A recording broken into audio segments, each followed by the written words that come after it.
Today on Clearing the Clutter Inside and Out, we're talking about lessons from the movie 8 Mile. Who is your inner circle and how well do they support you? How can we own being embarrassed and turn it into something positive? How can we look past the outside to get to the inside? Let's continue our month focusing on summertime.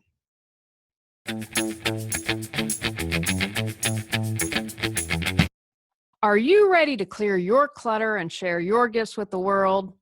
Every Tuesday at 1 p.m., join me on Clearing the Clutter Inside and Out as I teach you how to navigate the waters to declutter your life, get organized, and become more mindful.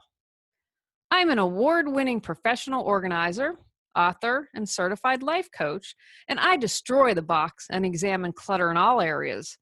Every episode, I'll give you take action steps that you can easily apply to your life. Come on, let's get started.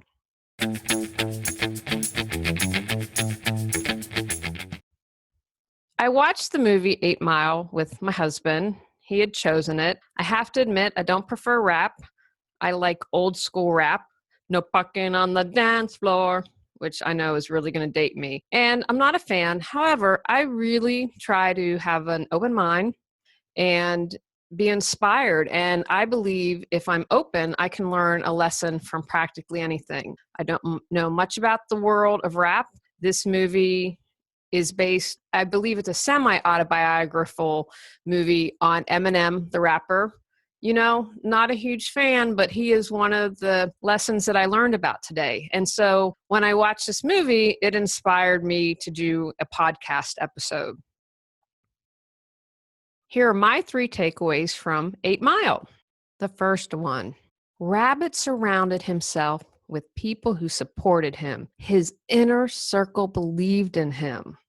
And Rabbit is the Eminem character, and Eminem did play Rabbit. Here's what I want you to think about. What's your inner circle like? Are they going to support you when you choke in a rap contest in front of everyone and still believe in you? Or are they off hanging out with the winner? If you are trying to release your physical clutter, do people support your decisions and offer to help? Or sabotage you by bringing things over even when you've asked them not to? Or by insisting you hold all the family stuff that no one else wants and won't allow you to throw it away or sell it? When you say you want to meditate, do people say, great, or say, do it later, let's go have fun now? When you want to end a friendship because someone is unkind, do your friends support you, or do they try and talk you out of it?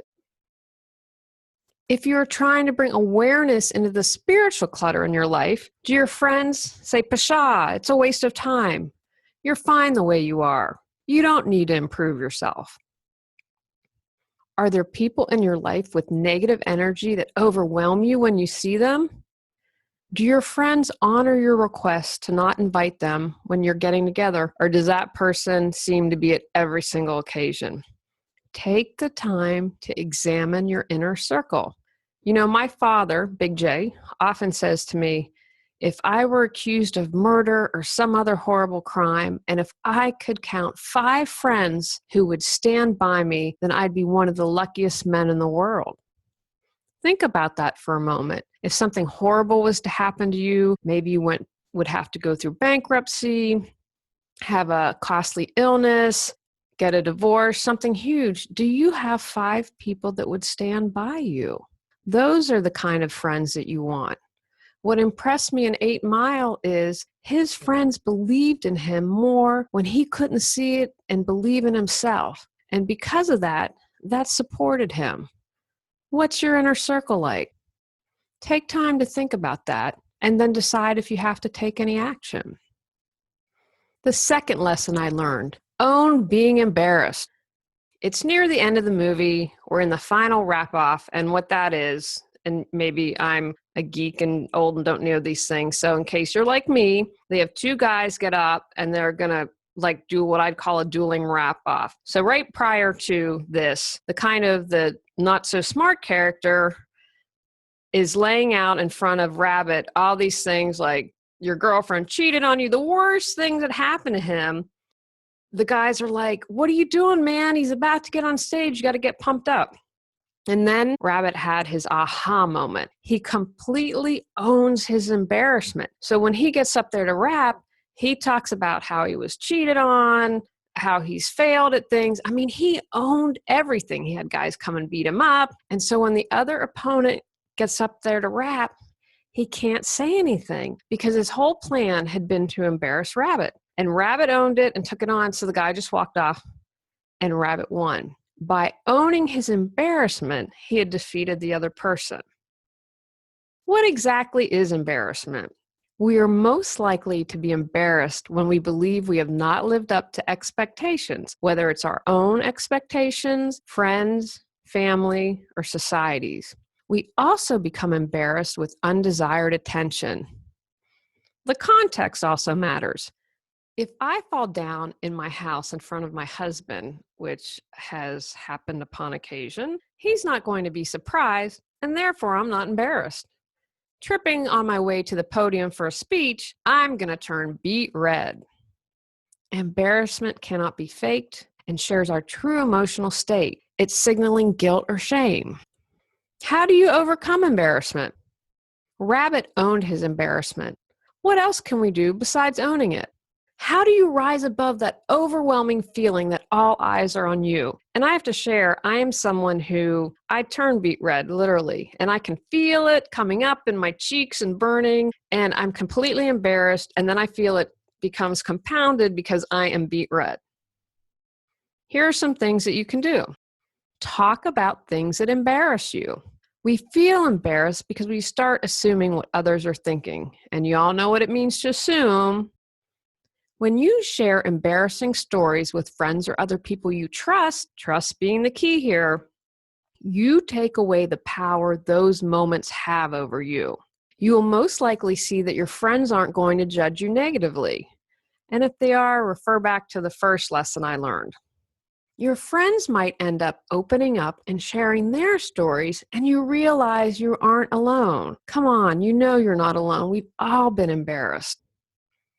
Remember that turning red and feeling awkward shows that you care. We tend to see people who are embarrassed as people who understand when they have crossed a line or made an error. We all know someone who seems to not admit that they have made an error or acknowledge that they crossed a line. Embarrassment seems a lot better now, doesn't it? Ask a question. We fear being seen in a bad light by others and can feel even worse and blush more. Consider asking yourself, I blush when I'm anxious. What does that mean? This allows you to refocus back on the interaction and conversation taking place instead of your own embarrassment. This can help slow down your embarrassment response faster than continuing to focus on your beet red face. It places the focus on the external rather than the internal. Remember, most people are focusing on themselves, not you. Don't take anything personally. All of the steps I just talked about have to do with lessening the blow of embarrassment and taking away some of its power. I think this is a topic to explore in further detail in a future episode.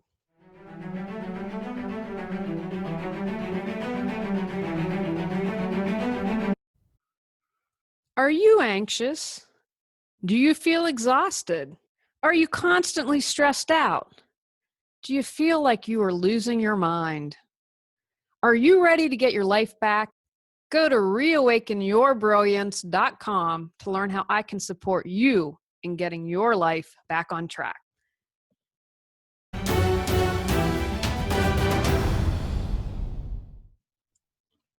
My final takeaway is to remember not to judge a book by its cover. Now, I know this is a pretty basic lesson, but I believe it's something that we can easily forget. Here's what I learned. If I'm honest, I'm not a huge fan of Eminem because I see a lot of his work as misogynistic, violent, anti-gay. Now, I get that that's kind of the gangster rap, and I'm old school and like the nice rap. However, I did some research after the movie, because I wanted to know, is there more to meet the eye? I'm just painting this man with his rap and his music and this broad brush. So let's be open-minded. What fascinated me is he is a really wonderful father. I learned, and hopefully I'm getting this right, that so he had a child and he has raised the daughter and the child. I can't remember if the mother is still alive, and I believe had some issues. And so he mainly raised his daughter. In addition to his daughter, and again, hopefully I'm getting this all right, he raised another child that his wife had. And then when his sister died, he raised the sister's child or children. And then his mother, I believe he had a half brother or half sister and raised him or her. And maybe it was the two sisters from the children and his ex-wife they only had the one daughter together. Anyway, he's raising 4 children, one of who is biologically his and the other 3 are not his children biologically. And I know some men out there who would not raise a child that wasn't their own. And from the research I found, he's a really fantastic father. And so that gives me a whole different perspective on him. Do I like his music? No, still not a fan of it. I prefer, again, things like folk music. People aren't going to ever be coming to me to looking for what the latest and greatest is. However, it appears that he has done really right by his children. If we choose to see the good in people, we will find it. I'm not saying you have to be someone's best friend, but can you find something that is positive about someone, especially someone that you're not a fan of? As I like to say often, everything is energy. Wouldn't it be better to be neutral about someone or remember the good than focusing on what you dislike or maybe even hate? When Eminem comes up now, instead of thinking of some violent rapper, I focus on what a good father he is. Who have you judged lately? Can you switch it and find something good about the person? Take actions from today's podcast. Look around you. How supportive is your inner circle? Do you need to make any changes? How can you get a handle on your embarrassment in the moment? Which one of the steps I talked about do you think would help you the most?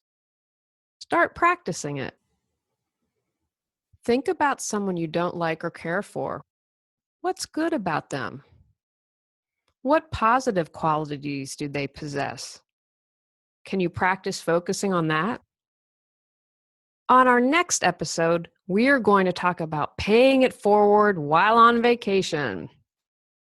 Go out, clear the clutter to create the life you choose, deserve, and desire. Are you ready to live a more joyful and fulfilling life? Sign up for our newsletter at reawakenyourbrilliance.com and receive a free copy of 10 Steps to Clearing the Clutter Inside and Out. If you enjoyed today's episode, I would love it if you would rate and review the show because it really helps us in the search ranking. See you next Tuesday at 1 o'clock. Remember, when you clear your clutter, you can create the life you desire.